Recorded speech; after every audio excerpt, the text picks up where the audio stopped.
أما بعد فقد قال الله تعالى في قرآنه المجيد أعوذ بالله من الشيطان الرجيم بسم الله الرحمن الرحيم إن أولياؤه إلا المتقون صدق الله العلي العظيم وقال نبينا وسيدنا محمد صلى الله عليه وسلم من عادى لي وليا فقد آذنته بالحرب. ഏറ്റവും സ്നേഹ ആദരവുകൾ നിറഞ്ഞ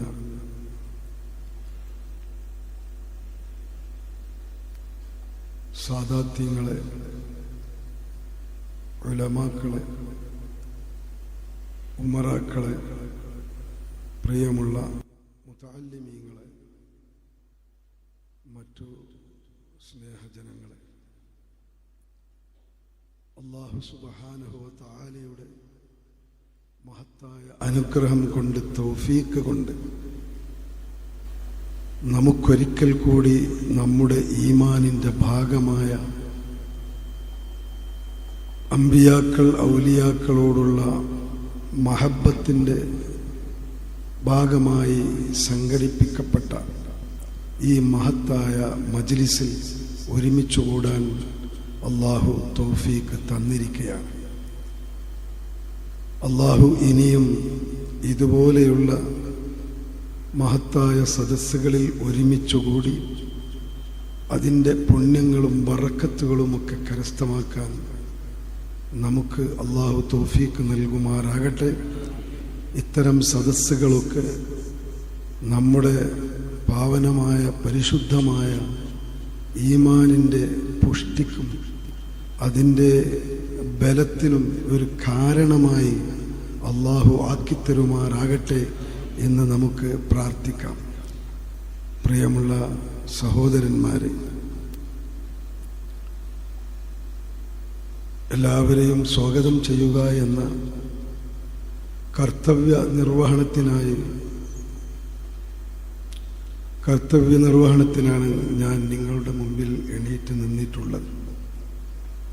ബഹുവന്യരായ പൊന്മൾ ഉസ്താദിനെ പോലെയുള്ള മഹാന്മാരായ പണ്ഡിതന്മാർക്ക് തിരക്കുള്ളത് കൊണ്ട് ഞാൻ എൻ്റെ സ്വാഗത ഭാഷണം നീട്ടിക്കൊണ്ടുപോകാൻ ഉദ്ദേശിക്കുന്നില്ല. എന്നിരുന്നാലും അല്പസ്വല്പം മാത്രം പറഞ്ഞുകൊണ്ട് എൻ്റെ കർത്തവ്യ നിർവഹണം മാത്രം നിർവഹിച്ചുകൊണ്ട് സ്ഥലം വിടാനാണ് ഞാൻ ഉദ്ദേശിക്കുന്നത്. നമുക്കറിയാം, നാം എല്ലാവരും അമ്പിയാക്കൾ, ഔലിയാക്കളോട് സ്നേഹമുള്ളവരാണ്, സ്നേഹിക്കേണ്ടവരും ആണ്.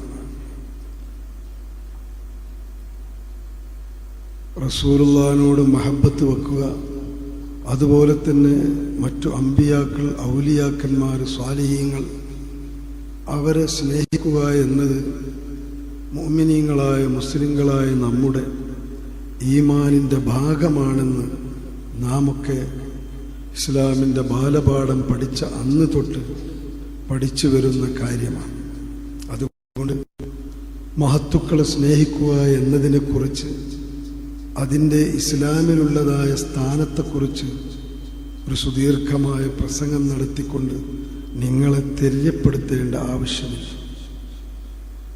ആ തരത്തിൽപ്പെട്ട ഔലിയാക്കളിൽപ്പെട്ട ഒരു മഹാനരായ ഒരു മഹൽ വ്യക്തിത്വമായിരുന്നു ചാപ്പലങ്ങാടി ബാപ്പു മുസ്ലിയാർ നവ്വല്ലാഹു മർഖദഹു എന്ന് നമുക്കറിയാം. എവിടെ ചെന്നാലും അദ്ദേഹം മരണപ്പെട്ട് 42ാമത്തെ ആണ്ടാണ്. ആ ആണ്ടിനോട് അനുബന്ധമായ ചടങ്ങിലാണ്, മജ്ലിസിലാണ് നാം ഒരുമിച്ച് കൂടിയിട്ടുള്ളത്. ഒരുപാട് പുതിയ ചെറുപ്പക്കാർക്കൊക്കെ ഒരു പക്ഷേ അറിഞ്ഞോളണം എന്നില്ല. പക്ഷേ അത്ഭുതമെന്ന് പറയട്ടെ, ഞാൻ ഈ അടുത്ത് ഒരു വലിയ പ്രായമൊന്നുമില്ലാത്ത 42 ആയിട്ടുണ്ടാകൂല എന്നാണ് ഞാൻ മനസ്സിലാക്കുന്നത്. അദ്ദേഹത്തിനെ കാണാൻ വേണ്ടി ഒരു മെഡിക്കൽ ചെക്കപ്പിന് വേണ്ടി പോയ സമയത്ത് ചാപ്പനങ്ങാടിയാണ് എവിടെ രാജ്യം എന്ന് ചോദിച്ചപ്പോൾ ചാപ്പനങ്ങാടിയാണെന്ന് പറഞ്ഞപ്പോൾ ഉടനെ അദ്ദേഹത്തിൻ്റെ മറുപടി ഉണ്ടായത് ചാപ്പനങ്ങാടി ബാപ്പു മുസ്ലിയാരുടെ നാട്ടിലല്ലേ. അങ്ങനെ അത്രത്തോളം പുതിയ തലമുറക്ക് പോലും മഹാനവറുകളുടെ നാമം സുപരിചിതമാണ്. നമ്മുടെ ഈ സ്ഥാപനത്തിൻ്റെ പ്രചരണാർത്ഥം ആദ്യം കാലം ഇതിൻ്റെ തലക്കല്ലിട്ടയുടെ മുതൽ ഇന്നേ വരേക്കും എല്ലാ റമദാനിലും ഇതിനു വേണ്ടി പോവാറുണ്ട്. ആദ്യമൊക്കെ പോയ സമയത്ത് എനിക്കാണെങ്കിൽ ഈ സ്ഥാപനങ്ങളുടെ പ്രചരണത്തിൻ്റെ ABCD ഒന്നും അറിയാത്ത ഒരാളാണ്. ഇന്നത്തെ ഭാഷയിൽ പറഞ്ഞാൽ പിരിവോളജിയിൽ ഒരു ഡിപ്ലോമയും ഡിഗ്രി ഒന്നും എടുക്കാത്ത ആളാണ്. ഇപ്പം എങ്ങനെയൊക്കെയാണ് പിരിവ് നടത്തേണ്ടത് അതിനെക്കുറിച്ച് ഒരു പിടിപാടുമില്ല. എന്നിരുന്നാലും എനിക്കവിടെ പിരിവും പ്രചരണവും ഒക്കെ വിജയിക്കാൻ ഹേതുകമായത് യഥാർത്ഥത്തിൽ മഹാനരായ ബാപ്പു മുസ്ലിയാർ നവ്വറല്ലാഹു മർക്കദഹു മഹാനവറുകളുടെ ആ നാമമായിരുന്നു. എവിടെ ദുബായിൽ എവിടെ ചെല്ലുകയാണെങ്കിലും ചാപ്പനങ്ങാടി ബാപ്പു മുസ്ലിയാരുടെ പേരിലുള്ള ദിക്ർ ഹൽക്കകളുണ്ടായിരുന്നു. എങ്ങനെയാണ് ഇതൊക്കെ ചെയ്യേണ്ടത്, എങ്ങനെയാണ് സംഘടിപ്പിക്കേണ്ടത്, അതിൻ്റെ സംഘാടന രീതി എന്താണ് എന്നതിനെക്കുറിച്ചൊന്നും പിടിപാടില്ലാതിരുന്നപ്പോൾ ചില ആളുകൾ എന്തു പറഞ്ഞു, ഇവിടെ ബാപ്പു മുസ്ലിയാരുടെ ദിക്ർ ഹൽക്കയുണ്ട്, ദുബായിൽ ഇന്നാലിൻ്റെ ഭാഗത്ത്. അങ്ങനെ ആ ദിക്റിൻ്റെ ഹൽക്ക, ആ ഹൽക്കയുടെ മജ്ലിസിൽ പോയിക്കൊണ്ടായിരുന്നു ഞാൻ യഥാർത്ഥത്തിൽ നമ്മുടെ ഈ സ്ഥാപനത്തിൻ്റെ പ്രചരണ ഉദ്ഘാടനം നിർവഹിച്ചത്. അപ്പം ആ ഉദ്ഘാടനവും മറ്റുമൊക്കെ ഏറെക്കുറെ വിജയപ്രദമാവാനുള്ള കാരണം ചാപ്പനങ്ങാടി ബാപ്പു മുസ്ലിയാരുടെ ഈ പ്രശസ്തിയായിരുന്നു എന്ന് പറയാതിരിക്കാൻ നിർവാഹമില്ല. ഏതായിരുന്നാലും ഞാൻ ചുരുക്കി പറയട്ടെ, ഔലിയാക്കന്മാർ ഒരുപാട് ഔലിയാക്കന്മാർ ഉലമാ ഉമ്മത്തി അംബിയായി ബനി ഇസ്രായേൽ എന്ന റസൂലുള്ളാഹി സ്വല്ലല്ലാഹു അലൈഹി വസല്ലമയുടെ ആ തിരുമൊഴിയുടെ സാക്ഷാത്കാരം എന്ന നിലയിൽ പലയിടങ്ങളിലും ബനി ഇസ്രായേലിലുള്ള അമ്പിയാക്കളെ പോലെ പല രാജ്യങ്ങളിലും പല ഔലിയാക്കളും ഈ പ്രബോധന ദൗത്യ നിർവഹണത്തിനായി എത്തിയിട്ടുണ്ട്. നമുക്കറിയാം, നമ്മുടെ ബഗ്ദാദ് അല്ലെങ്കിൽ ഇറാഖിലുള്ളതായ ബഗ്ദാദിലെ ഉമ്മു അബീദ ആസ്ഥാനമാക്കിക്കൊണ്ട് മഹാനരായ സുൽത്താനുൽ ആരിഫീൻ അബുൽ അബ്ബാസ് അഹ്മദ് അൽ കബീർ ദിഫാഇ റളിയല്ലാഹു അൻഹു അവിടെ പ്രവർത്തിച്ചിരുന്നു. അതുപോലെ തന്നെ ബഗ്ദാദ് ആസ്ഥാനമാക്കിക്കൊണ്ട് ബഹുമാനപ്പെട്ട ഖുത്ബുൽ അഖ്താബ് മുഹയ്യിദ്ദീൻ അബ്ദുൽ ഖാദിർ ജീലാനി ഖദ്ദസല്ലാഹു സിർറഹ് ഈ പ്രബോധന ദൗത്യം, ദീനിൻ്റെ പ്രചരണം അദ്ദേഹവും നടത്തിയിരുന്നു എന്നത് സുവിദിതമാണ്. അതുപോലെ തന്നെ അജ്മീർ ആസ്ഥാനമാക്കിക്കൊണ്ട് മഹാനരായിരുന്ന ഖാജ മുഈനുദ്ദീൻ ചിസ്തിയിൽ അജ്മീരി ഖദ്ദസല്ലാഹു സിർറഹ് മമ്പുറം ആസ്ഥാനമാക്കിക്കൊണ്ട് ഖുതുബുസ്സമാൻ മമ്പുറത്തെ തങ്ങൾ ഇവിടെ ഈ ദീനിൻ്റെ ആ പ്രബോധന ദൗത്യ പ്രവർത്തനം നടത്തിയിരുന്നു. അതുപോലെ തന്നെ ബഹുമാനപ്പെട്ട വലിയുള്ളായി ഷെയ്ഖുന ബാപ്പു മുസ്ലിയാർ അവറുകളും തന്നെ അദ്ദേഹത്തിൽ അള്ളാഹുവിനാൽ അർപ്പിതമായ രീതിയിലുള്ള ഒരു ദൗത്യം അദ്ദേഹം നിർവഹിച്ചിരുന്നു. അദ്ദേഹത്തിൻ്റെ ആ പ്രബോധന പ്രവർത്തന ഫലമായും കൊണ്ട് ആ കാലഘട്ടത്തിലും ഇന്നും ഒരുപാട് കാര്യങ്ങളിൽ ഒരുപാട് വിഷയങ്ങളിൽ വിപ്ലവം സൃഷ്ടിക്കുകയുണ്ടായി. അതിൽ കാര്യമായിട്ടൊരു വിപ്ലവം എന്താണെന്ന് ചോദിച്ചാൽ, ഏത് ഔലിയാക്കന്മാരുടെയും ജീവിതത്തിൽ ഒരു പ്രധാനപ്പെട്ട സന്ദേശം ഉണ്ടാവാറുണ്ട്. ഏതൊരു വലിയ ഇവിടെ ജീവിച്ച് മരണപ്പെട്ടു പോയാൽ അദ്ദേഹത്തിൻ്റെ ജീവിതത്തിൽ ഒരു പ്രത്യേകമായ സന്ദേശമുണ്ടാവാറുണ്ട്. നമുക്കറിയാം, നമ്മുടെ സുൽത്താനുൽ ആരിഫീൻ അബുൽ അബ്ബാസ് അഹ്മദ് അൽ കബീർ റിഫായി റളിയല്ലാഹു അൻഹു വളരെ മഹാനരാണെന്ന് നമുക്കൊക്കെ അറിയാം. മാത്രമല്ല, റസൂലുള്ളാഹി സ്വല്ലല്ലാഹു അലൈഹി വസല്ലമയുടെ റൗളയിൽ ചെന്നുകൊണ്ട് കൈ നീട്ടാൻ ആവശ്യപ്പെട്ടപ്പോൾ അത്ഭുതമെന്ന് പറയട്ടെ, റസൂലുള്ള അവിടുത്തെ കൈ നീട്ടിക്കൊടുത്ത വലിയ മഹാനരായിരുന്നു നമ്മുടെ അബുൽ അബ്ബാസ് അഹ്മദ് അൽ കബീർ റിഫായി തങ്ങളവറുകൾ. അദ്ദേഹത്തിൻ്റെ ജീവിതത്തിലും പ്രധാനപ്പെട്ട ചില സന്ദേശങ്ങളുണ്ട്. അതെന്താണെന്ന് ചോദിച്ചാൽ, അദ്ദേഹം വളരെ കരുണാമയമായ മനസ്സുള്ള ആളായിരുന്നു. നബി സല്ലല്ലാഹു അലൈഹി വസല്ലമയുടെ ഒരു ഭാഗമായിരുന്നല്ലോ, സ്വഭാവത്തിൻ്റെ ഭാഗമായിരുന്നല്ലോ കാരുണ്യം. റഹ്മത്തുല്ലിൽ ആലമീൻ ഇർഹമു മൻ ഫിൽ അർളി യർഹംകും മൻ ഫിസ് സമാ. ഭൂമിയിലുള്ളവരോട് നിങ്ങൾ കാരുണ്യം ചെയ്യണം, എന്നാൽ ആകാശത്തിൻ്റെ അധിപനായ അള്ളാഹു നിങ്ങളോടും കാരുണ്യം ചെയ്യും എന്ന് പഠിപ്പിച്ച് പ്രവർത്തനത്തിൽ കാണിച്ചു തന്ന മഹാനരായിരുന്ന റസൂലുള്ളാഹി സ്വല്ലല്ലാഹു അലൈഹി വസല്ലമയുടെ അതിനോട് തൊട്ട് നിൽക്കുന്ന അടുത്ത് നിൽക്കുന്ന ഒരു കാരുണ്യ പ്രകടനം മഹാനരായ റിഫായി ഷെയ്ഖിൻ്റെ ജീവിതത്തിൽ ഉണ്ടായിരുന്നു എന്ന് നമുക്ക് മനസ്സിലാക്കാം. എല്ലാവരോടും ഒരു കരുണാമയമായ മനസ്സായിരുന്നു മഹാനവറുകളോട്. എല്ലാ ജീവികളോട് പോലും മൂപ്പര് സലാം പറയാറുണ്ടായിരുന്നു. മസല ചോദിക്കരുത്, മറ്റുള്ള പോത്തുകളോടും എരുമകളോടും സലാം ചെല്ലാൻ പാടുണ്ടോ ഇല്ലേ? അവരൊക്കെ മുറബിയായ ഷേഖന്മാരാണ്. അവരൊക്കെ എന്താണ്, ദീനിൽ മുജ്തഹിദീങ്ങളാണെന്നാണ് മഹാന്മാരെ നമ്മളെ പഠിപ്പിച്ചിട്ടുള്ളത്. അപ്പോൾ ഏതായിരുന്നാലും മനുഷ്യന്മാരോട് മാത്രമല്ല മൂപ്പര് സലാം ചൊല്ലിയിരുന്നത്, മറ്റുള്ള ഇതര ജീവികളോട്, പോത്താണെങ്കിലും ആടാണെങ്കിലും നായും പട്ടികളോടും സലാം ചൊല്ലും. പക്ഷേ പന്നികളോട് സലാം ചെല്ലാറില്ല. മറ്റുള്ള ജീവികളോടൊക്കെ അസ്സലാമു അലൈക്കും എന്ന് പറഞ്ഞാൽ പന്നിയോട് എന്ത് പറയും? ഇൻ അം സബാഹ, ഗുഡ് മോർണിംഗ്, നല്ല പ്രഭാതം എന്ന് മാത്രം പറയലുള്ളൂ. കാരണം പന്നി ഒരു നിലക്കും എല്ലാ നിലക്കും വളർത്താൻ പറ്റാത്ത ഒരു ജീവിയാണ്. നായും പന്നിയും 7 പ്രാവശ്യം കഴുകേണ്ട മുഹല്ലനായ നജസാണെങ്കിൽ പോലും നായനെ ചില സന്ദർഭത്തിലൊക്കെ വളർത്തൽ അനുവദിക്കപ്പെട്ടിട്ടുണ്ട്. എന്നാൽ പന്നിനെ ഒരു നിലക്കും വളർത്താൻ ശറയിൽ അനുവാദമില്ലാത്ത ഒരു ജീവിയായതുകൊണ്ടാവാം അതിനോട് അദ്ദേഹം സലാം ചെല്ലാറുണ്ടായിരുന്നില്ല. ഇൻ അം സബാഹ, ഗുഡ് മോർണിംഗ്, നല്ല പ്രഭാതമാവട്ടെ എന്ന് മാത്രം പറയും. അപ്പം ഞാൻ ചുരുക്കി പറയുകയാണ്, അങ്ങനെ എല്ലാ ജീവികളോടും വളരെയധികം കാരുണ്യമുള്ള ഒരു മഹാൽ വ്യക്തിത്വമായിരുന്നു റിഫായി ഷെയ്ഖ്. എന്തിനധികം അദ്ദേഹത്തിൻ്റെ ചരിത്രത്തിൽ പറയുന്നുണ്ട്, കള്ളന്മാരും മോഷ്ടാക്കളോട് പോലും മൂപ്പര് കരുണാമയമായ മനസ്സോടെയായിരുന്നു അനുവർത്തിച്ചിരുന്നത്. ഒരിക്കൽ അദ്ദേഹത്തിൻ്റെ വളരെ ക്ഷാമം പിടിച്ച ഒരു സമയത്ത് അദ്ദേഹത്തിൻ്റെ വീട്ടിൽ ഒരു കള്ളൻ കടന്നു. അങ്ങനെ ആ കള്ളം എന്ത് ചെയ്യാണ്, ഇങ്ങനെ അടുക്കളയിലും മറ്റൊക്കെ തെരഞ്ഞുകൊണ്ട് പട്ടിണി കൊണ്ട് തെരഞ്ഞിങ്ങനെ ഒരു ഗോതമ്പ് പൊടി ഇങ്ങനെ വാരി എടുക്കുമ്പോൾ റിഫായി ഷെയ്ഖ് ഉണർന്നുകാണ്ട് പറഞ്ഞെന്താ, ആ പൊടി എടുക്കണ്ട, അത് അത്ര നല്ലതല്ല, വേറൊരു നല്ല പൊടി ഉണ്ട് ഇവിടെ, അതിന് എടുത്തോന്ന് പറഞ്ഞു കേട്ടോ. എന്നിട്ട് അതൊക്കെ കൊട്ടിക്കൊടുത്തുകൊണ്ട് മോഷ്ടാവിനോടാണ്, നമ്മളാണെങ്കിൽ 4 കൊടുത്തിട്ടാണ് വേറെന്തെങ്കിലുമൊക്കെ ചെയ്യുക. അപ്പം അദ്ദേഹത്തിനോട്, ആ മോഷ്ടാവിനോട് പോലും മൂപ്പർക്ക് കരുണാമയമായ മനസ്സാണ്. അങ്ങനെ ആ നല്ല പൊടി എടുത്ത് ചാക്കിലാക്കി കൊടുത്തു എന്ന് മാത്രമല്ല, മൂപ്പരോട് പറഞ്ഞെന്താ, ഇജ്ജ് ഒറ്റയ്ക്ക് പോണ്ട, ഞാൻ കുറച്ചാണ്ട് ആക്കിത്തരാം എന്ന് പറഞ്ഞിട്ട് എന്ത് ചെയ്യാണ്, ഇവിടൊക്കെ എന്താണ് ഭയങ്കര കള്ളന്മാരും കൊള്ളക്കാരൊക്കെ ഉള്ള സ്ഥലമാണ്, അവിടെ ഞാൻ കുറച്ചാണ്ട് ആക്കിത്തരാമെന്ന് പറഞ്ഞിട്ട് കുറേ ആക്കി കൊടുത്തതിൻ്റെ ശേഷമാണ് മൂപ്പര് പോകുന്നത്. അത്രത്തോളം കരുണാമയമായ മനസ്സായിരുന്നു. ഒരിക്കൽ അദ്ദേഹം നിസ്കാരത്തിന് വേണ്ടി ജമാഅത്തിന് വേണ്ടി പോകാൻ വേണ്ടി ഒരുങ്ങുന്ന സമയത്ത് ഒരു കൊതുകല്ല അദ്ദേഹത്തിൻ്റെ ഷർട്ടിൽ ഒരു പൂച്ച വന്ന് കിടക്കുന്നത്. ഇപ്പോൾ ഉറങ്ങുകയാണ്. ഇപ്പം എന്ത് ചെയ്യും? ഷർട്ട് ഇട്ടുകാണ്ട് വേണ്ടേ പോകണമെങ്കിൽ, ഇമാമുക്കും വേണ്ടേ? ഈ പൂച്ചനെ ഉണർത്താൻ വെച്ച കാരണം അത് അതിനോടുള്ള കാരുണ്യത്തിന് എതിരാണ് എന്ന് വിചാരിച്ചുകൊണ്ടാവണം അദ്ദേഹം ചെയ്തില്ല, ആ പൂച്ചനെ ഉണർത്തിയില്ല. എന്നിട്ട് ആ കുപ്പായക്കൈമേൽ ഉറങ്ങിക്കിടക്കുന്ന കുപ്പായക്കൈ അവിടെ കട്ട് ചെയ്തിട്ട് പൂച്ചക്ക് ഉറങ്ങാൻ നല്ല സൗകര്യം കൊടുത്തിട്ട് മൂപ്പര് പോയി. അങ്ങനെ ആ മുറിയാൻ കൈയിലുള്ള കുപ്പായിട്ട് പോയിട്ടാണ് അന്ന് നിസ്കരിച്ചത്. അങ്ങനെ ഒരുപാട് പറയാനുണ്ട്. ചുരുക്കി പറഞ്ഞാൽ മഹാനവറുകളുടെ ജീവിതം, ആ ജീവിതത്തിൻ്റെ ഒരു പ്രധാന സന്ദേശമായിരുന്നു ജനങ്ങളോടും മറ്റു ജീവികളോടും. നമ്മൾ മനുഷ്യർക്ക് മാത്രമല്ല ഭൂമി ജീവിക്കാൻ അവകാശപ്പെട്ടത്, മറ്റുള്ള ഇതര ജീവികൾക്കും ഈ ഭൂമി അവകാശപ്പെട്ടതാണ് എന്നുള്ള ഒരു സന്ദേശം എല്ലാ ജീവികളോടും.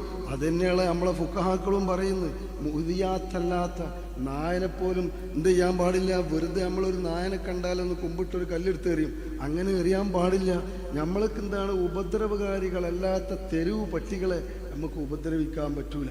ഉപദ്രവകാരികളായ ജീവികളെ മാത്രമേ നമ്മൾക്ക് എന്ത് ചെയ്യാൻ പറ്റുള്ളൂ, ഉപദ്രവിക്കാൻ പാടുള്ളൂ.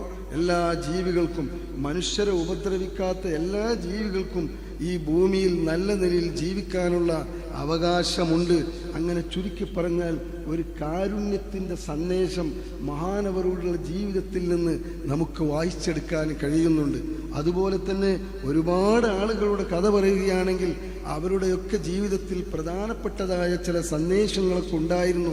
നമ്മുടെ തേന് മുസ്ലിയാർ നവ്വറല്ലാഹു മർക്കദഹു മഹാനവറുകളുടെ ജീവിതത്തിൽ ഉടനീളം നാം പരിശോധിച്ച് നോക്കുകയാണെങ്കിൽ അംറും ബിൽ മാറൂഫ് നഹിയുൻ അനിൽ മുങ്കർ എന്ന ഒരു പ്രധാനപ്പെട്ട ഭാഗത്തേക്ക് ജനശ്രദ്ധ തിരിക്കലായിരുന്നു അദ്ദേഹത്തിൻ്റെ ജീവിത സന്ദേശം എന്ന് നമുക്ക് കണ്ടെത്താൻ കഴിയുന്നുണ്ട്. നമുക്കറിയാലോ, എല്ലാവർക്കും അറിയാവുന്ന ചരിത്രമാണ്. ഒരു തെറ്റ് കണ്ടാൽ അപ്പോൾ അതിൻ്റെ എതിരിൽ പ്രതികരിക്കുക. എന്തെയ്യൂല, ഒരു ഊമയായ ശൈത്താനാവാതെ ഇതാ ലഹറത്തിൽ ബിദഉ വസക്കത്തൽ ആലിമു ഫഅലൈഹി ലഅനത്തുല്ലാഹ്.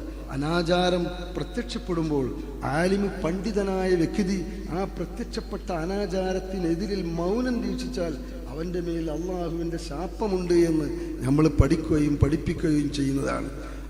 അപ്പോൾ അതിൻ്റെ ഒരു ഇംതിസാൽ എന്ന നിലയിൽ, അതിൻ്റെ ആജ്ഞാനുവർത്തിയാവുക എന്ന നിലയിൽ മഹാനരായിരുന്ന വലിയായിരുന്ന തേനു മുസ്ലിയാർ നവ്വറല്ലാഹു മർക്കദു എവിടെ ഒരു തെറ്റ് കണ്ടാലും അപ്പോൾ തന്നെ അതിൻ്റെ എതിരിൽ പ്രതികരിക്കുകയാണ്. ഇന്ന് നമ്മിൽപ്പെട്ട പലരുടെയും അവസ്ഥ അങ്ങനെയല്ല. തെറ്റ് അവനല്ലേ ചെയ്യുന്നുള്ളൂ, ഞാൻ ചെയ്യണില്ലല്ലോ, അല്ലെങ്കിൽ ഓൻ്റെ മകനല്ലേ ചെയ്യുന്നുള്ളൂ, എൻ്റെ മകൻ ചെയ്യണില്ലല്ലോ എന്നൊരവസ്ഥയായി അങ്ങനെ അംറും ബിൽ മാറൂഫുൻ നഹ്യുൻ അനിൽ മുങ്കർ നമ്മളെ നാട്ടിൽ നിന്ന് പറ്റ എടുത്തുപോയി. നമുക്കറിയാം, ഹദീസുകളിലൊക്കെ വന്നിട്ടുണ്ട്, അംറും ബിൽ മാറൂഫുൻ നഹ്യുൻ അനിൽ മുങ്കറും അത് നാട്ടിൽ നിന്ന് എടുത്തുപോയി കഴിഞ്ഞാൽ ഒരു അക്രമിയായ രാജാവിനെ നിങ്ങളെ മേൽ അധികാരപ്പെടുത്തും. നമ്മൾ ഭയപ്പെടേണ്ടതുണ്ട്. മോദി ആ അക്രമിയായ രാജാവാണെന്നോ അയാളുടെ പ്രൈവറ്റ് സെക്രട്ടറിയായ നമ്മളെ ഷാ എന്ന് പറഞ്ഞ ആള് യഥാർത്ഥത്തിൽ നമ്മളെ മേൽ അദാബ് എന്ന നിലയിൽ അധികാരപ്പെടുത്തപ്പെട്ട അക്രമിയായ രാജാവാണോ എന്ന് സംശയിക്കേണ്ടിയിരിക്കുന്നുണ്ട്. കാരണം അംറും ബിൽ മാറൂഫുൻ നഹ്യുൻ അനിൽ മുങ്കർ നമ്മളെ നാട്ടിൽ നിന്ന് പറ്റ പോയിട്ടുണ്ട്. എപ്പോഴെങ്കിലുമൊക്കെ സംഘടനാ പ്രവർത്തകർ ഒരു വയല് സംഘടിപ്പിക്കും, അല്ലെങ്കിൽ എപ്പോഴെങ്കിലുമൊക്കെ റമദാനിലൊരു വയല് വരാമെന്നല്ലാതെ ഒരു നാട്ടിൽ എന്തെങ്കിലും ഒരു കള്ളു കുടിച്ചാലും മറ്റൊക്കെ കാണുകയാണെങ്കിൽ നമ്മൾ ഓല അവിടെ എന്തേക്കാരം ഈ മുറിഞ്ഞ പിന്നെ പോസ്റ്റും കാലം ഇട്ടുകാണ്ട് ഓലെന്തേക്കാരം അതിന് കുത്തിരുന്ന് കാണ്ട് ഇങ്ങനെ കള്ളു കുടിച്ചിട്ടുണ്ടാവും. എന്നാലും നമ്മൾ എന്തില്ല, കണ്ട ഭാവം പോലും നടിക്കാതെ അപ്പുറത്ത് കൂടിയാണ് പോകുന്ന ഒരവസ്ഥയാണ് നമുക്കുള്ളത്. ഈ ഒരു അവസ്ഥ ഉണ്ടായത് കൊണ്ടായിരിക്കാം നമ്മൾക്കെതിരിൽ ഒരു അക്രമിയായ രാജാവിനെ അധികാരപ്പെടുത്തിയത് എന്ന് ന്യായമായും സംശയിക്കേണ്ടതുണ്ട്. അപ്പം ഞാൻ ചുരുക്കി പറയാണ്, മഹാനരായിരുന്ന തേനു മുസ്ലിയാർ നവ്വറല്ലാഹു മർക്കദു ഒരു പ്രസിദ്ധനായ വലിയായിരുന്നു എന്ന് എല്ലാവർക്കും അറിയാം. അദ്ദേഹത്തിൻ്റെ ജീവിതത്തിൽ നിന്ന് വായിച്ചെടുക്കാനുള്ള ഒരു പ്രധാനമായ സന്ദേശമായിരുന്നു അംറും ബിൽ മാറൂഫ് നഹ്യുൻ അനിൽ മുങ്കർ കുന്തും ഖൈറ ഉമ്മത്തിൻ ഉഖ്രിജത് ലിന്നാസി തഅ്മുറൂന ബിൽ മാറൂഫി വതൻഹൗന അനിൽ മുങ്കർ. നിങ്ങൾ ഉത്തമ സമൂഹമാണ്. എന്തുകൊണ്ടാണ് നിങ്ങൾ ഉത്തമ സമൂഹമായത്? നിങ്ങളുടെ ആകാര ഭംഗി കൊണ്ടല്ല, അല്ലെങ്കിൽ നിങ്ങളുടെ കായിക ശേഷി കൊണ്ടല്ല, മറ്റൊന്നും കൊണ്ടുമല്ല. പിന്നെന്താണ്? മറ്റുള്ള ജനങ്ങൾക്ക് മാതൃകയായി ഉയർത്തി എഴുന്നേൽപ്പിക്കപ്പെട്ട ഒരു വിഭാഗമാണ് നിങ്ങൾ ജനങ്ങൾക്ക് നല്ലത് കൽപ്പിക്കുകയും തെറ്റായ കാര്യങ്ങൾ വിലക്കുകയും ചെയ്യുന്ന ഒരു സമൂഹമായതുകൊണ്ടാണ് നിങ്ങൾ ഉത്തമ സമൂഹമായത് എന്ന് അതിൻ്റെ കാരണവും ഖുർആനിൽ പറയുന്നുണ്ട്. ചുരുക്കത്തിൽ നമ്മുടെ ആ അഡ്രസ്സ് ഇന്ന് ഇല്ലാതായിരിക്കുകയാണ്. തേനു മുസ്ലിയാരുള്ള കാലത്താണെങ്കിൽ നമുക്കറിയാം, അദ്ദേഹം പോലീസുകാർ അന്ന് ഹാഫ് ടൗസറായിരുന്നു, ഇപ്പോഴാണ് ഫുൾ ടൗസറായത്. ഹാഫ് ടൗസർ ഉണ്ടായാൽ മുട്ടുംകാലും മുട്ട് ഔറത്തല്ലെങ്കിലും എന്താണ് മുട്ടിൻ്റെ മേലെ ഇക്കാരം പോലെ ടൗസർ ഉണ്ടായാൽ. അപ്പം എന്ത് ചെയ്യും?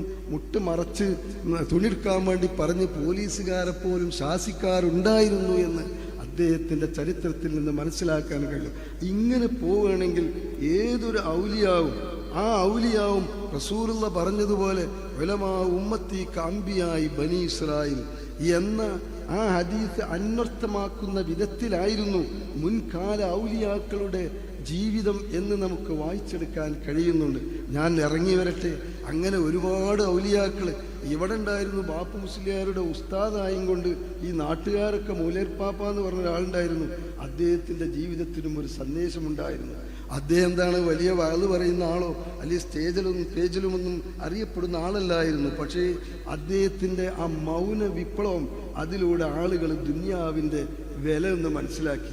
നമ്മൾക്ക് ദുനിയാവ് എന്ന് പറഞ്ഞാൽ വലിയ കാര്യമാണ്. പക്ഷെ മൂലേർ പാപ്പാൻ്റെ ആ ജീവിതത്തിൽ നിന്ന് നമുക്ക് വായിച്ചെടുക്കാൻ കഴിയുന്നത് അള്ളാഹു സുബ്ഹാനഹു വ തആല ദുനിയാവിന് ഒരു കൊതുകിൻ്റെ ചിറകിൻ്റെ വില പോലും കൽപ്പിച്ചിട്ടില്ല എന്ന് അദ്ദേഹത്തിൻ്റെ ആ നീണ്ട ജീവിതം, ആ ജീവിതത്തിൽ നിന്ന് നമുക്ക് വായിച്ചെടുക്കാൻ കഴിയും.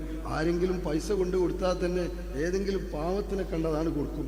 അല്ലെങ്കിൽ ഇവിടെയുള്ള കമ്മിറ്റിക്കാരെ തന്നെ ഞാൻ പറഞ്ഞിട്ടുണ്ട്, മൂപ്പര് ഇവിടെ കാലി മുദ്രസൊക്കെ ആയിരുന്നല്ലോ, ശമ്പളം മൂപ്പര് കയ്യിൽ ചിലപ്പോഴൊന്നും കൊടുക്കൂല. അതിൻ്റെ പറ്റു വാങ്ങി കടയിൽ കൊണ്ടുപോയി കൊടുക്കല. കാരണം അല്ലാഞ്ഞാലും മൂപ്പർക്ക് അത് കടയിൽ കണ്ട് എത്തൂല. ഇങ്ങനെയൊക്കെയുള്ള ഒരു ദുനിയാവ് എന്ന് പറഞ്ഞാൽ അത്രയാണ്. ഈ നാട്ടുകാരനെ പറയും മൂല്യർപ്പാപ്പ കായുണ്ടാക്കണമെങ്കിൽ പിന്നെ ചാപ്പനങ്ങാടി മുഴുവനും കൂടി കൊള്ളാൻ മാത്രമല്ല വരുമാനം മൂപ്പരടുത്തുണ്ടായിരുന്നു. മൂപ്പരെ മക്കളൊക്കെ ചിലപ്പോൾ പറയാറുണ്ട്, എന്ത് പിന്നെ വൈകുന്നേരം ആയിട്ടുണ്ടാവും, എന്തുണ്ടാവില്ല, ചോറ് അരി കിട്ടിയിട്ടുണ്ടാവില്ല. അത് അന്ന് വരെ ഒരു 1000-1500 കിട്ടിയിട്ടുണ്ടാവും. പക്ഷെ അതൊക്കെ ഓരോരുത്തർക്ക് കൊടുത്തിട്ടുണ്ടാവും. പിന്നെ വൈകുന്നേരം ഇവിടെ ചോറ് വെക്കാൻ അരിയില്ല. എന്നിട്ട് ആ നേരം വെച്ച് കാണുന്നത് അത് കുറച്ചാണ് കുറച്ച് കഴിഞ്ഞിട്ടേ എന്നാണ് പറയും. അപ്പോഴേക്ക് ആരെങ്കിലും ഒന്നുകാണ് എന്തെങ്കിലും കൊടുക്കും, അപ്പോൾ അരി വാങ്ങും. ഇങ്ങനെയൊക്കെ രസം കൊടുത്തിട്ടൊക്കെ കാര്യം അരി വെക്കൽ. അത്രയേ ഉള്ളൂ ദുനിയാവിൻ്റെ കാര്യത്തിൽ. അപ്പോൾ മൂപ്പരുടെ ജീവിതത്തിൻ്റെ ഒരു സന്ദേശമായിരുന്നു, ദുനിയാവിന് നിങ്ങൾ വലിയൊരു വിലയൊന്നും കൊടുക്കണ്ട എന്ന എൻ്റെ ഉസ്താദിനെ ഒരിക്കൽ പറഞ്ഞത്. മൂപ്പര് എന്ന് പറഞ്ഞാൽ കോട്ടൂർ ഉസ്താദ് തവ്വലല്ലാഹു ഉംറഹു മഅൽ ആഫിയ, അദ്ദേഹം തന്നെ ഒരിക്കൽ പറഞ്ഞത് ഞാൻ കേട്ടിട്ടുണ്ട്. ഈ ചാപ്പനങ്ങാടി മൂല്യർപ്പാപ്പ എന്ന് പറഞ്ഞത് ഹക്കീക്കിയായ സുഹൂദിൻ്റെ ആളാണ്. അന്നാണ് ഞാൻ മനസ്സിലാക്കുന്നത് സൂദ് 2 തരമുണ്ട്. ഒന്ന് ഹക്കീക്കിയായ സൂദും ഒന്ന് മജാസിയായ സൂദും ഉണ്ട്. മൂപ്പര് എന്ന് പറഞ്ഞാൽ ഹക്കീക്കിയായ സായിദായിരുന്നു. അപ്പോൾ ചുരുക്കി പറയട്ടെ, ഇങ്ങനെ ഏതൊരു ഔലിയാവിൻ്റെ ജീവിതവും നമ്മൾ പഠിക്കുകയാണെങ്കിൽ അവരുടെ ജീവിതത്തിൽ ഒരു പ്രധാന സന്ദേശം നമുക്ക് വായിച്ചെടുക്കാൻ കഴിയുന്നുണ്ട്. നമ്മുടെ ശൈഖുന ബാപ്പു മുസ്ലിയാർ നവ്വറല്ലാഹു മർക്കദു വലിയ കറാമത്തിൻ്റെ ഉടമയാണ്.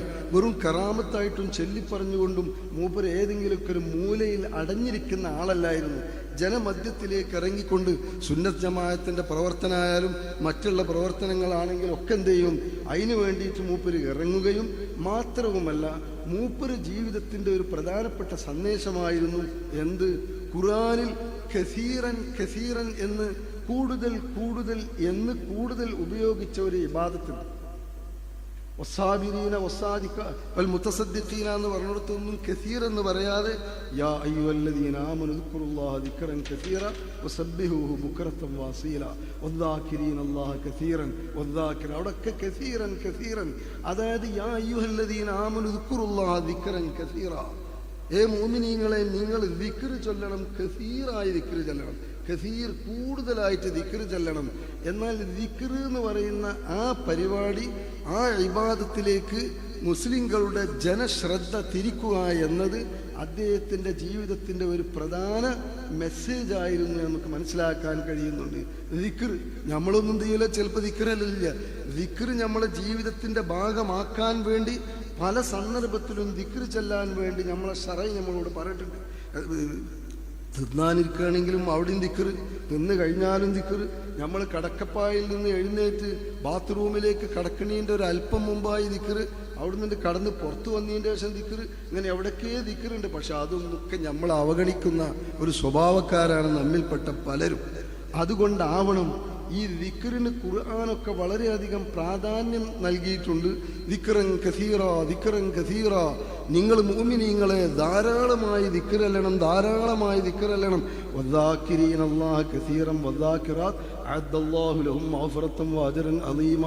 കൂടുതൽ ദിക്ർ ചൊല്ലുന്ന, കൂടുതൽ കൂടുതൽ ദിക്ർ ചൊല്ലുന്ന ആണുങ്ങളും പെണ്ണുങ്ങളും അവർക്ക് അല്ലാഹു മഗ്ഫിറത്തൻ വഅജ്റൻ അളീമ, വമ്പിച്ച കൂലിയും ഒരു പാപമോചനവും അള്ളാഹു അവർക്ക് ഒരുക്കി വെച്ചിട്ടുണ്ട് എന്നൊക്കെ ഈ ദിക്റിനെ കുറിച്ച് പറഞ്ഞിട്ടുണ്ട്. പക്ഷേ നമ്മൾ ദിക്റിൻ്റെ കാര്യത്തിൽ വളരെ പിന്നിലാണ്. എന്തിനധികം ഏറ്റവും നല്ലൊരു ദിക്റാണ് ഒരു മനുഷ്യനെ കണ്ട സലാം ചെല്ലാൻ, അതിൽ തന്നെ നമ്മൾ വളരെ വീഴ്ചക്കാരാണ്. ആളുകളെ കാണുമ്പോൾ എന്താണ് സലാം ചെല്ല.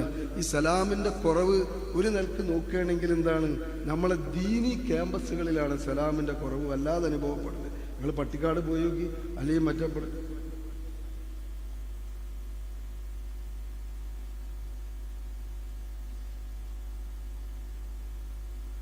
അല്ലെ ഈ മർക്കസ് പോലുള്ള ഏത് ബാങ്ക് കൊടുക്കണല്ലോ,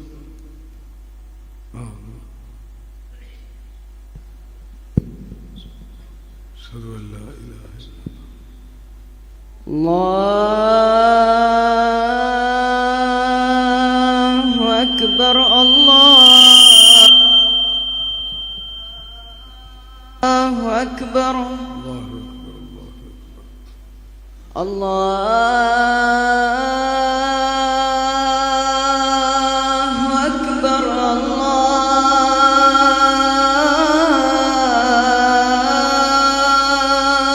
അക്ബർ. അഷ്ഹദു അൻ ലാ ഇലാഹ ഇല്ലല്ലാഹ്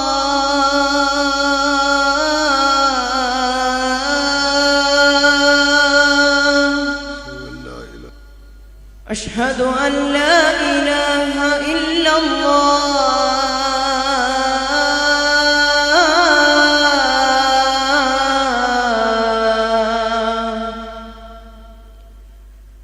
أشهد أن محمد رسول الله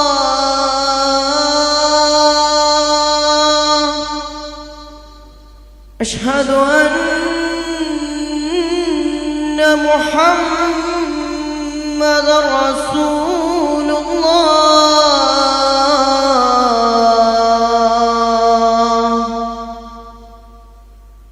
حي على الصلاة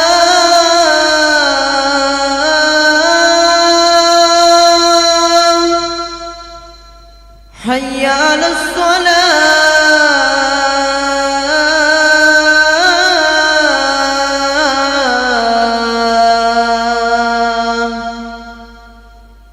حي على الفلاح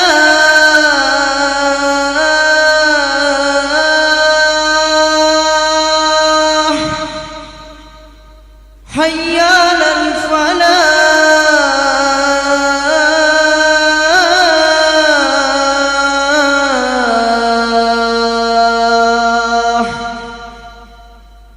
الله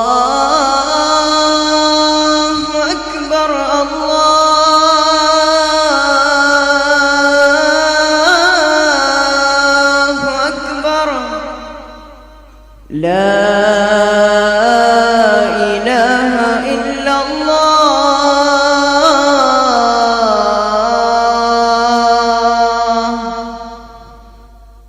يا سيدنا محمد اللهم رب هذه الدعوة والصلاة والقائمة محمد الوسيلة درجة الرفيعة وبعثه مقام محمود إنك لا تخلف. പ്രിയമുള്ളവരെ, ബഹുമാനികളെ, നീണ്ടുപോയതിൽ ക്ഷമിക്കണം, ഞാൻ നിർത്തുകയാണ്. അപ്പോൾ ഏതായിരുന്നാലും മഹാനരായിരുന്ന ചാപ്പനങ്ങാടി ബാപ്പു മുസ്ലിയാർ നവ്വറല്ലാഹു മർക്കദു മഹാനവറുകളുടെ ആ സംഭവ ബഹുലമായ ജീവിതത്തിൻ്റെ ഒരു പ്രധാനപ്പെട്ട സന്ദേശമായിരുന്നു മുസ്ലിം സാമാന്യ ജനങ്ങളെ ദിക്ർ എന്ന് ഇസ്ലാം വളരെയധികം പ്രാധാന്യത്തോടെ കാണുന്ന ദിക്ർ എന്നതിലേക്ക് ജനശ്രദ്ധ തിരിക്കുക എന്നത്. ഇന്ന് നമ്മൾ നോക്കുകയാണെങ്കിൽ സലാം പറയുക എന്ന ദിക്റിൽ നമ്മിൽപ്പെട്ട പല ദീനി ക്യാമ്പസുകളിൽ പോലും ഈ സലാം എന്ന് പറയുന്ന ആ കാര്യം പറ്റി എടുത്തുപോയ ഒരവസ്ഥയിലാണ്. യഥാർത്ഥത്തിൽ നമുക്കറിയാം, അഫ്ഷുസ്സലാമ ബൈനക്കും, സലാം ചെല്ലൂ എന്നല്ല പറഞ്ഞത്, അഫ്ഷുസ്സലാമ ബൈനക്കും, നിങ്ങൾ പരസ്പരം സലാം എന്ത് ചെയ്യണം, പരത്തണം.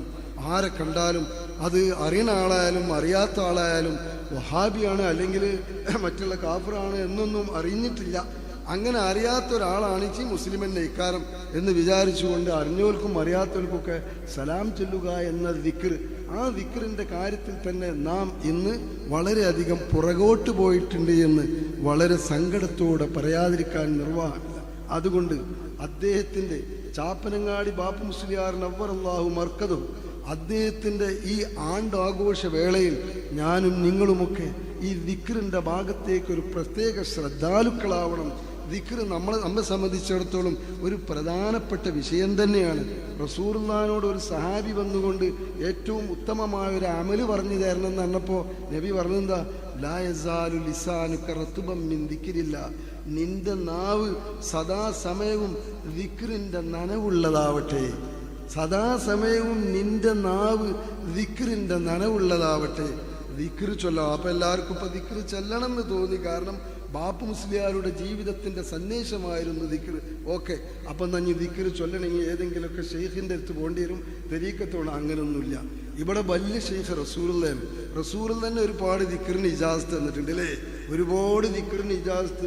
നിസ്കാരത്തിൻ്റെ ശേഷം 33 അതൊരു ദിക്റിൻ്റെ ഇജാസത്താണ്. അതേമാതിരി പല സന്ദർഭങ്ങളിലും ഉറങ്ങാൻ നേരത്തും കിടക്കാൻ നേരത്തും എഴുന്നേൽക്കുന്ന നേരത്തൊക്കെ ദിക്റിൻ്റെ ഇജാസത്ത് തന്നിട്ടുണ്ട്. അത് തന്നെയാണ് ഏറ്റവും വലിയ ഇജാസത്ത്. ആ ദിക്റെങ്കിലും നാം ചൊല്ലാൻ ശ്രദ്ധിക്കണം എന്ന് മാത്രം അദ്ദേഹത്തിൻ്റെ ഈ ആണ്ടാഘോഷത്തിൽ എന്നോടും നിങ്ങളോടും അദ്ദേഹത്തിൻ്റെ ജീവിത സന്ദേശത്തിൻ്റെ ഒരു പ്രധാനപ്പെട്ട സന്ദേശമാകുന്ന ദിക്റിലേക്കൊക്കെ ഞാനും നിങ്ങളും ശ്രദ്ധിക്കണം എന്ന് മാത്രം പറഞ്ഞുകൊണ്ട് ഞാൻ എൻ്റെ കർത്തവ്യ നിർവഹണത്തിലേക്ക് കടക്കുകയാണ്. ഈ മഹത്തായ മജ്ലിസിൽ പ്രാർത്ഥന നടത്തിത്തന്ന നമുക്കെല്ലാവർക്കും പരിചയമുള്ള നമ്മളെ ഇവിടുത്തെ ഈ കോളേജിൻ്റെ പ്രിൻസിപ്പൽ കൂടിയായ നമ്മുടെ തങ്ങൾ ഉസ്താദിൻ്റെയും നമ്മളെ അഹ്സനി ഉസ്താദിൻ്റെ ഒക്കെ ഉസ്താദ് കൂടി ഒരുപാട് ശിഷ്യന്മാരുടെ ഉസ്താദ് കൂടിയായ നമ്മുടെ റഷീദ് മുസ്ലിയാർ മഹാനവറുകൾക്ക് ആഫിയത്തുള്ള ദീർഘായുസ് അല്ലാഹു പ്രദാനം